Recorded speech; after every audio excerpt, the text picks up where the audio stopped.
Hello. Welcome to Riverview Presbyterian Church. Have you ever been out for a walk or working in your garden where you've seen rabbits or raccoons or even skunks? We all have preconceived ideas about what each of those animals is and represents. Today, Reverend Howard will be talking about one in particular who has a fairly bad reputation.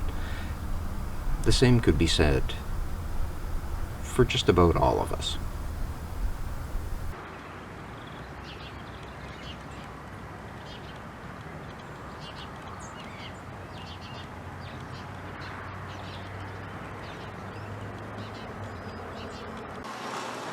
For the last little while in our story time, we focused in on that story Jesus told about the farmer who went out to sow and he scattered the seed almost everywhere and anywhere. He didn't seem too worried when it fell on the path or in the weeds or in the rocks. Of course, some of it grew up and produced a good crop. But we were thinking how extravagant and wonderful God's love is, that God throws His love everywhere, even into places where we might not expect it to grow. And so we were thinking about that. We're going to take it a step further and lead into another story Jesus told. But I did bring something that I wanted to show you.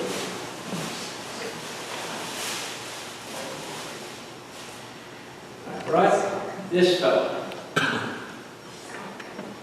And if I turn him that way, there's a certain recognition that comes with that white stripe down this guy's back. And furthermore, if that tail starts to rise, you know you might be in trouble. Now, what has this got to do with sowing God's seed of love far and wide? Let me ask you a question. Do you think God loves skunks? What do you think? Have you ever thought about it? Our heritage would indicate that God loves skunks. God created them, and God would create them if He didn't create them to be loved and a part of His kingdom. So the story today is that skunks are a part of God's kingdom, and God loves them. Okay. So we've established God loves skunks. What about you? Do you love skunks? We see them along the road from time to time, and we swerve to avoid them, and we kind of hold our noses until we get past. If there's a skunk under our porch or something like that, we try to deal with it in interesting ways. I remember reading somewhere that the best way to get rid of a skunk was to spray it with a hose, because a wet skunk won't raise its tail. I tried that to get a skunk out of the garage. You know what happened? I caught a wet skunk in a box. He did not raise his tail.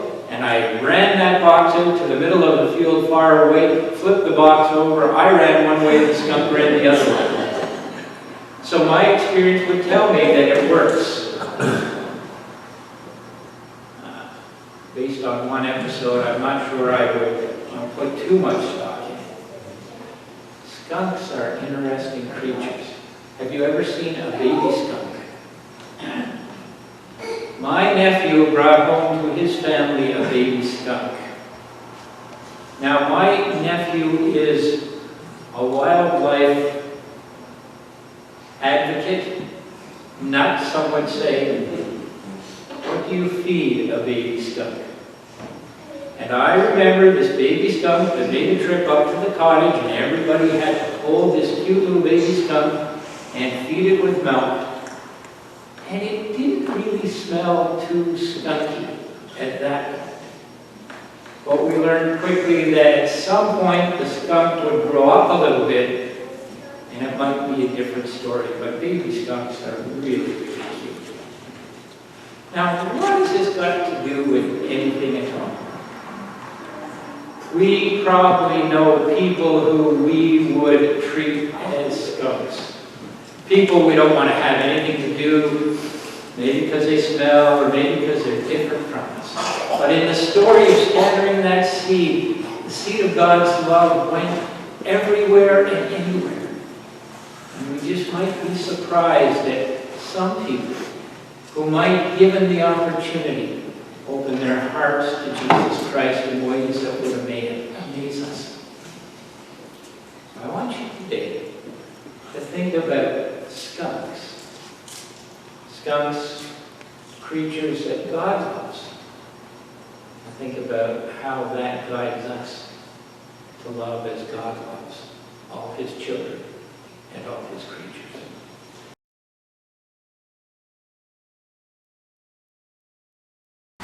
Many years ago, before I was ordained, studying at the Presbyterian College in Montreal, each summer the Presbyterian Church in Canada offered students the opportunity to serve in mission churches across the country. Interesting opportunity. One of those mission congregations that I served during the summers was a place called Huron-Feathers Presbyterian Center up in Sable Beach on the shores of Lake Huron. 7 or 8 miles of sandy white beach. That was my mission field for the summer. And I was a pastoral student, which meant I looked after services, I ran Bible studies, I coordinated the Bible day camps with a significant staff, and had a good time living in a cabin provided with mostly girls, as I recall. One of the things that happened was one Sunday as I went to church early to set things up, along the road I saw some activity.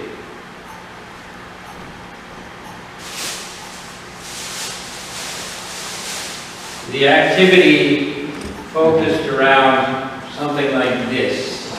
2 weeks ago, the skunk made an appearance here as we began to think about that God must love skunks because he made them and how we minister to skunks.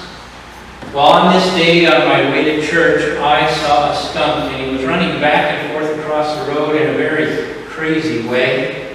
And so I stopped to see what was going on. And I noticed that the skunk had been doing what skunks do. They rummage through the garbage. And this skunk, in his rummaging through the garbage, stuck his nose in a container, and he couldn't get it out. So he had a container of something, I didn't get close enough to see, stuck over his head, and he was going crazy. Now, on my way to church, the thought crossed my mind, I really should have stopped and helped the poor creature. But on my way to church, knowing what skunks are known for, I wasn't sure that was a good idea. So after a few minutes, I went on to church, and through the whole service, I wondered what had happened to the poor skunk. When I came home from church, I stopped where he was, but he wasn't there anymore. And I still, to this day, have no idea what happened to the skunk.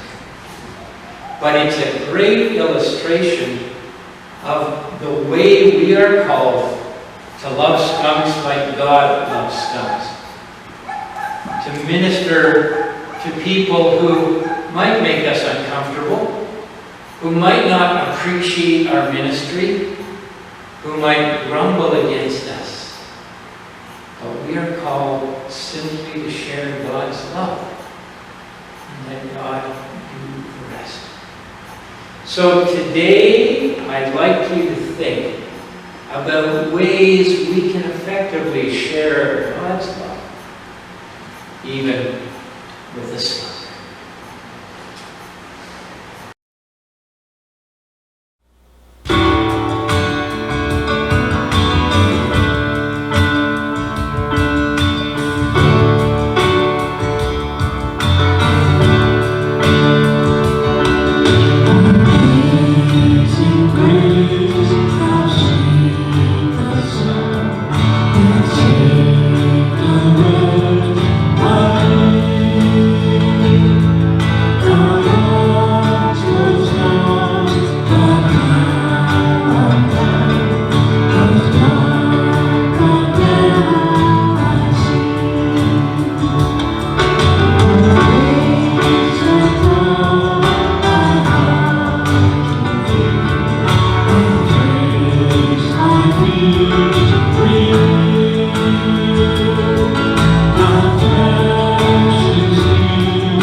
skunkdom and all that skunks mean to us, mostly a nuisance or things we want to avoid at almost all costs. And we thought a little bit about the fact, isn't it strange, when if we see a skunk coming our way, we run the other way.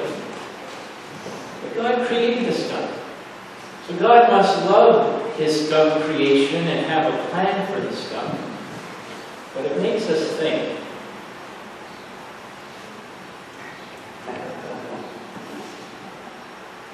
So to follow up on that, I'm going to show you a few pictures that might help us understand that God loves skunks. And I'm going to hold them up, and then I'll take them down and pass them around so you can see them up close.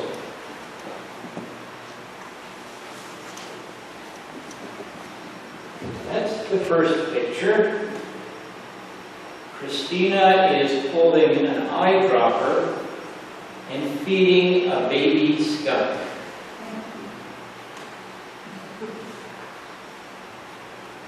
It's a bit of a close-up there. And again, I'll send these pictures around so you can see them much more up close.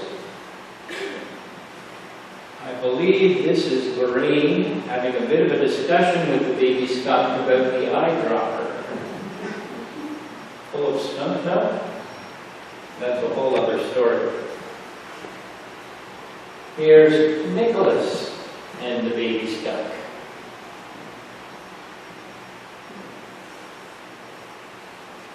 And if your heart hasn't gone, oh, yet, here's a close-up of just the baby skunk.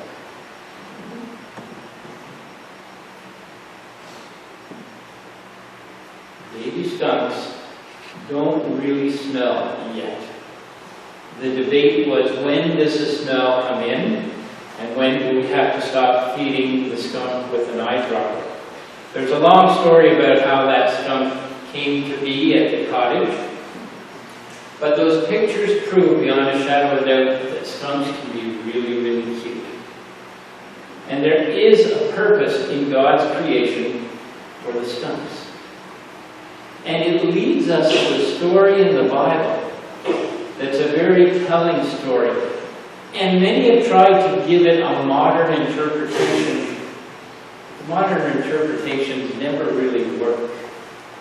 But a modern interpretation would be like Norm, the United Church minister, is coming into town and he sees a man lying beside the road, beat up. And Norm stops his car and looks out the window and drives by. It's all right. I talked to Norm. I told him that I would be using his name in church. Would be like Tracy of the Anglican Church, minister there, coming into town, seeing this man, rolling down her window, taking a good look, and going on her way.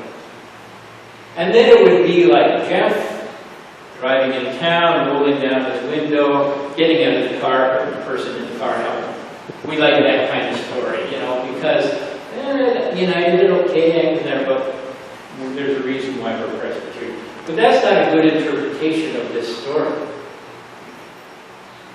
We have to lead from people who know that they're supposed to be charitable and caring and compassionate and loving, to a person who you would not expect any of that from. The last person you would expect to help is that Samaritan who helped.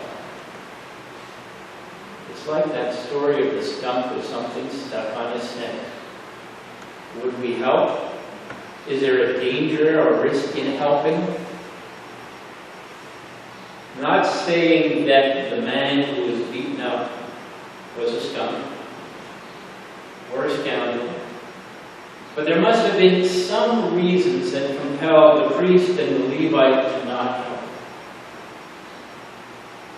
Who is it that we help?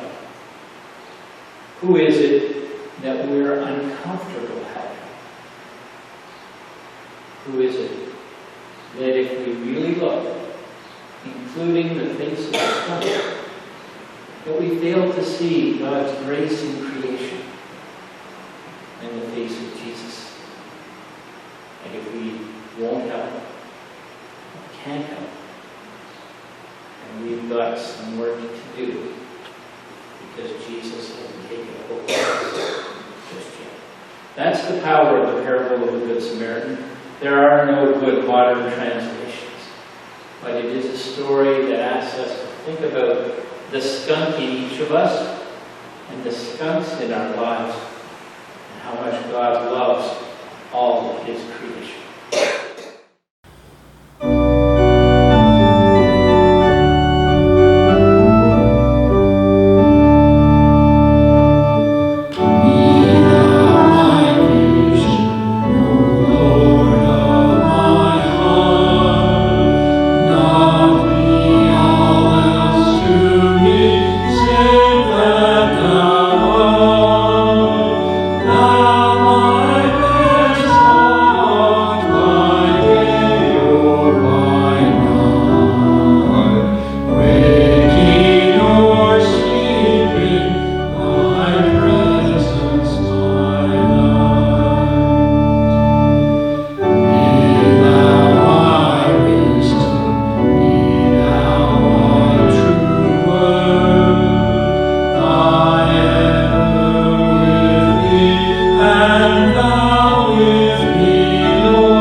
In our story time for the last month or so, among other things, we've been talking about skunks.